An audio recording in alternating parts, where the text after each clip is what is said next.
Bonsoir à tous. On se retrouve ce soir pour une vidéo où on va faire un point sur toutes les infos qu'il faut savoir avant le match de l'OM demain. Et aussi sur toutes les actualités qui tournent autour du club. Donc c'est un mini avant-match et un mini JT avant le match face au Racing Club de Lens demain soir à 21h au Vélodrome. Donc le premier point qu'on va voir ensemble, c'est des infos que je peux vous donner sur l'état des troupes, sur l'état du groupe avant le match face au Racing Club de Lens, selon les infos qu'on a eues par le coach, par Jean-Louis Gasset en conférence de presse, qui a fait un point sur son groupe, sur les absences, sur les forfaits, sur les incertitudes avant ce match face à Lens. En ce qui concerne Ismail Sarr, c'est la bonne nouvelle, il va faire son retour, il est opérationnel. Il a repris l'entraînement avec le groupe, il a tout fait les entraînements sans aucun problème et il est opérationnel pour cette rencontre de demain face à Lens. Donc il sera dans le groupe. En ce qui concerne Quentin Merlin, bonne nouvelle également, il ne sera pas dans le groupe face à Lens pour demain, mais il pourrait faire son retour à l'entraînement collectif dès lundi ou grand max mardi, selon les dires de Jean-Louis Gasset. Ses soins et sa rééducation se passent bien, se passe mieux, se passe vite. Il est en train de se rétablir plus vite que prévu, parce qu'on attendait à plus de 3 ou 4 semaines d'absence, voire même une fin de saison. On pourrait avoir un retour de Quentin Merlin plus vite que prévu. Il pourrait revenir à l'entraînement dès lundi ou grand max dès mardi et postuler pour une place, peut-être pas titulaire, mais pour un petit peu de temps de jeu jeudi face à l'Atalanta en Europa League. En ce qui concerne Chancel Mbemba, comme Samuel Gigot, il a été infiltré après sa blessure. Parce que, pour ceux qui se souviennent, il avait une grosse blessure au genou, qu'il avait écarté pendant quelques semaines des terrains. Il avait fait son retour. Il l'avait fait jouer contre Paris. Il avait reçu encore une grosse douleur au genou vers l'heure de jeu. Donc pas de risque, il le sort pour une heure de jeu de jouer. Il rate un match, après il revient. Et il est sorti à la mi-temps puisque sa blessure est revenue et est de plus en plus forte. Donc il a été vu par le soin médical et sa douleur au genou se déplace dans le ménisque. Donc ça devient grave, ça devient très inquiétant. Cette fin de saison est compromis parce que de base c'était sur le genou et après ça descend un petit peu sur le ménisque au fil des matchs et au fil des semaines. Donc, Chancel Mbemba est forfait, bien évidemment, pour le match face au Racing Club de Lens demain. Mais rien n'est grave, rien n'est inquiétant. Juste qu'il va être opéré officiellement. Il va passer par la case opération dès la fin de saison. Il est forfait pour le match face à Lens, mais malgré ça, malgré que sa grosse douleur au genou se déplace dans le ménisque, il postule, selon les dires de Gasset, il pourrait faire son retour, comme Quentin Merlin, dès lundi ou grand max mardi, pour aussi postuler à une place pour le match face à l'Atalanta. Donc on n'est pas vers une fin de saison alors qu'on aurait pu penser, mais sa blessure est à prendre avec un grand sérieux. Ils ne prendront aucun risque, mais sa fin de saison, il ne sera pas absent jusqu'au terme de la saison. Il fera son retour, il jouera à la fin de saison, mais après il devra passer par la case opération pour enlever cette grosse douleur qui était sur le genou pendant quelques semaines et qui se déplace au ménisque. Le reste, tout le monde est opérationnel, tout le monde est là, dont les jeunes. Donc la seule absence, c'est Quentin Merlin et d'autres joueurs aussi, mais je ne les retiens pas tous, avec Bamomete et d'autres, et Moumania qui a été suspendu à un match, et plein d'autres joueurs, mais tellement la liste est longue, je ne m'en souviens déjà plus. Mais sur le point groupe qu'il a fait en conférence de presse, la seule absence qui est confirmée, c'est Quentin Merlin et Chancel Mbemba. Mais le point positif, c'est le retour d'Ismail Sarr. Ensuite, ce qu'il faut savoir également, c'est que l'UEFA a fait un test, un contrôle antidopage à la commanderie vendredi. Donc un contrôle antidopage a été mené ce vendredi matin à la commanderie. Mais pas d'inquiétude, ce n'est pas parce qu'il y a eu une enquête, c'est pas parce qu'il y a un soupçon d'un joueur de l'OM ou d'un membre du staff ou quelqu'un de l'équipe qui se drogue. C'est juste une procédure classique. Chaque saison, chaque parcours européen que tout le monde fait, dans chaque, dans chaque club, tout le monde doit passer par la case avant le dernier carré de leur compétition par un contrôle antidopage. Donc c'est une procédure classique pour les équipes qualifiées pour les demi-finales de Coupe d'Europe. C'est tout le temps là. Toutes les équipes qui vont jusqu'à là doivent passer par un contrôle antidopage. Et ce contrôle antidopage, il est inopiné et ils devront le faire par sanguin, par prise de sang et urinaire. C'est ce que l'UEFA demande auprès des joueurs et auprès de tous membres d'équipe qui doivent passer ce contrôle. Et ce contrôle doit se faire sur tous les joueurs qualifiés. Ensuite, en ce qui concerne la saison prochaine, parce qu'on pense déjà à la fin de la saison, on est un petit peu très en colère et très déçu de cette fin de saison de l'OM. On est en train de se demander où est-ce que l'OM va finir. Et on se pose surtout la question, dans l'effectif, qui va rester, même si leur contrat s'étend à juin 2025-2027, ils peuvent très bien partir.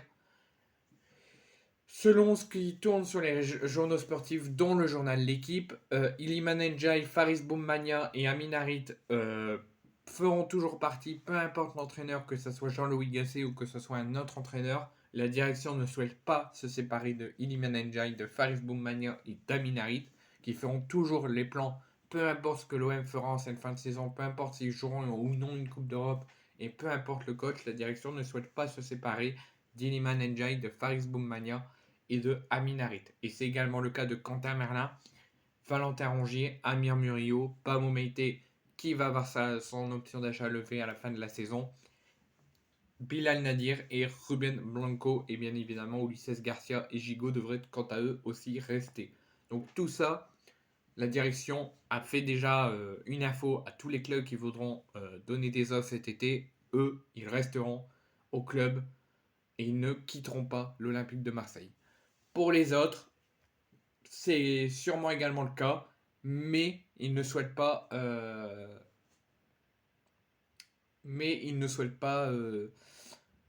dire qu'ils ne les vendront pas, mais ils seront à l'écoute d'une offre, dont Ismail Yassar, dont Aubameyang, dont Unai, dont Correa, dont Onana. Ils ne disent pas qu'ils souhaitent les conserver, mais s'il y a une belle offre, ils seront à l'écoute. Pour ces joueurs-là. Après, pour les joueurs que je viens de vous citer auparavant, eux, c'est sûr, ils ne quitteront pas le club. Pourquoi je parle d'Ismail Yassar, d'Onana, etc. Parce que le club a également annoncé, avec cette liste de joueurs qui ne quitteront pas l'OM, que Ismail Yassar et Unai, en cas de très belle offre, ils seront à l'écoute et ils ne quitteront pas le club. Ils quitteront le club en cas de belle offre. Et en ce qui concerne Onana et Correa, eux deux sont sûrs officiellement de quitter le club. Donc, pour conclure, si j'ai dit beaucoup d'infos que vous n'avez pas très bien compris, Onana et Correa, peu importe ce que l'OM fera en cette fin de saison, ils quitteront le club au terme de la saison. En ce qui concerne Ismail Yassar et Unai, l'OM sera à l'écoute d'une belle offre d'ici le mercato. S'il y a une belle offre, ils négocieront. S'il y a des offres qui refusent, qui ne sont pas assez bien, ils resteront. Donc l'avenir est en doute pour Sarr et Unai, Aubameyang et tout le reste, parce que ils disent pas qu'ils le montent sur le départ, mais ils seront à l'écoute d'une belle offre, sauf sur les joueurs que je vous ai cités. Ensuite, concernant Leonardo Balerdi, l'OM ne souhaite pas le vendre. L'OM souhaite le conserver au-delà de son contrat qui va jusqu'en juin 2026. Les dirigeants ont fait une proposition de prolongation de contrat de 2 ans à Balerdi. Donc, au lieu d'aller jusqu'en juin 2026, il ira jusqu'en juin 2028, dans le but d'en faire un pilier de la future équipe si jamais il y a Rongier qui s'en va, Mbemba qui s'en va, parce que eux ne font pas partie de la liste des joueurs qui sont sûrs de rester, mais ils peuvent rester sauf en cas de belle offre. Mais en ce qui concerne Balerdi, ils ne veulent pas le faire partir, ils le considèrent comme un pilier de l'équipe, et s'il prolonge, ils veulent qu'il soit vraiment un cadre fort de l'équipe, et aussi pour blinder son contrat et le prolonger jusqu'en juin 2028. Enfin, concernant Faris Boumania, vous l'avez vu, il a été exclu contre Nice de façon très sévère. La preuve, Jérémy Pignard a été écarté pour les matchs qu'il devait arbitrer en Ligue 1 et en Ligue 2 ce week-end. Et il a été suspendu tout de même un match ferme par la Ligue. Il sera suspendu pour le match contre Lens, mais il fera son retour lors du match d'après contre l'Atalanta et aussi lors du match en Ligue 1. Et ensuite, concernant la piste du prochain entraîneur en cas de départ et de non-conservation de Jean-Louis Gasset, L'OM piste toujours Paolo Fonseca qui serait la piste prioritaire sur cette longue liste de coachs que l'OM a. Le dossier, par contre, s'avère complexe parce que les dirigeants lillois demandent, sont compliqués en négociation pour le faire partir. Et aussi, les dirigeants de l'OM veulent miser à tout prix sur un coach excitant pour lancer un nouveau cycle sur une longue durée et pas sur une courte durée. Donc, l'affaire Paolo Fonseca, l'OM étudie toujours son cas, le piste toujours et attend à tout prix sa décision sur son avenir. Mais en tout cas, ils veulent un coach excitant qui connaît la Ligue 1 et qui veut emmener l'OM très loin. Ensuite, Paolo Fonseca et la priorité de l'OM n'est pas seul, puisqu'il y a Vincenzo Italiano, il y a aussi Sergio Conceição, mais il y a aussi Franquez, depuis très longtemps, depuis plus de 2 ans. L'Olympique de Marseille met une attention particulière avec Paolo Fonseca sur le cas Franquez, sur son avenir. Franquez a interviewé, il l'a pris à la rigolade en conférence de presse d'avant-match en disant que l'OM devrait mieux se pencher sur Paolo Fonseca et que les journalistes également, qu'il ne veut pas parler de son avenir pour l'instant, qu'il veut laisser passer la fin de saison. Mais en tout cas, depuis très longtemps, depuis quelques saisons, l'Olympique de Marseille est très apprécié par le port. Franquez est très apprécié par le board olympien et il fait partie de la liste des coachs qui pourraient succéder à Jean-Louis Gasset la saison prochaine avec Sergio Conceição, Paolo Fonseca ou Vincenzo Italiano. Ensuite, concernant Pape Gueye, je vais pas m'attarder là-dessus parce que je suis assez en colère si jamais il s'en va à Villarreal. J'ai donné mon avis en vidéo, je vous ai donné toutes les infos, mais la seule info que je peux vous donner là, c'est que Pape Gueye se serait déjà mis d'accord et aurait donné déjà son accord verbal pour quitter l'Olympique de Marseille à la fin de son contrat, donc en fin de saison, et pour s'engager avec l'équipe de Marcelinho Villarreal pour une durée de 4 ans avec une possibilité de prolonger d'1 an en option. Ensuite, donc on va quand même parler concernant l'affaire Paolo Fonseca. L'OM pourrait avoir tout de même de la grosse concurrence dans le dossier Paolo Fonseca qui sera libre en fin de saison. Donc il devrait donner son choix et son avenir d'ici le dernier match de Lille cette saison ou peut-être dès que tous les matchs seront terminés. Pourquoi je dis que l'OM qui piste et qui met comme unique priorité avant Franquez sur le cas Paolo Fonseca pour remplacer Jean-Louis Gasset? Parce qu'il y a aussi le Milan AC qui va perdre son coach Stefano Pioli, qui piste aussi, qui veut négocier avec le LOSC pour que Paolo Fonseca vienne à Milan. Concernant Paolo Fonseca, lui aurait des prétendants aussi, pas qu'en Ligue 1 ou pas qu'en Italie, mais aussi en Angleterre, dont West Ham qui pourrait perdre aussi son coach, qui le pisterait également. Lille ne le met pas en vente, ne souhaite pas qu'il parte, mais est ouvert à toute négociation et à toute offre, mais il ne désespère pas de le faire le choix de le prolonger une ou plusieurs saisons.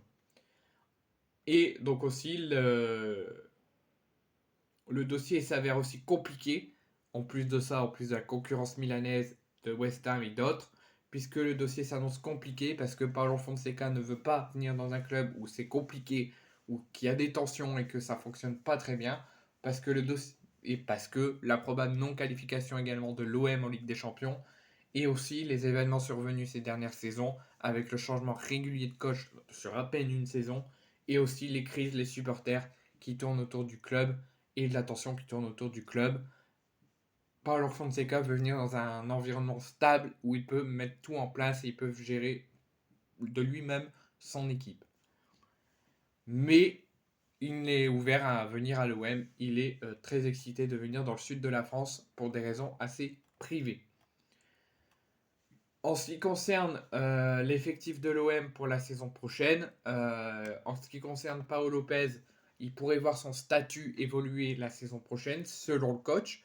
Si c'est Gasset, peut-être pas. Si c'est un autre coach, il pourrait voir son statut évoluer et avoir sûrement de la concurrence. Puisque si le futur entraîneur souhaite le garder mais ne souhaite pas le maintenir en number one, ou ne souhaite pas le maintenir, l'OM pourrait être très attentif sur le sujet des gardiens. Soit s'il conserve Pau Lopez dans son jeu, de mettre un autre gardien number one en concurrence avec Pau, ou s'il y a départ, de trouver un autre coach. Concernant Chancel Mbemba, Jonathan Klaus, Jordan Veretout et Kondogbia, l'OM souhaite les conserver, mais ce n'est pas de manière définitive. Ils seront très à l'écoute d'un dernier contrat, d'une offre, mais ils souhaitent aussi, c'est vraiment en 50-50, ils souhaitent les garder, mais ils seront à l'écoute d'une belle offre, mais ils souhaitent aussi leur proposer un contrat d'ici la fin de la saison pour les prolonger et les faire garder à l'OM. Donc ils ne s'opposent pas à leur départ, ils souhaitent les garder, mais ils seront à l'écoute d'une belle offre.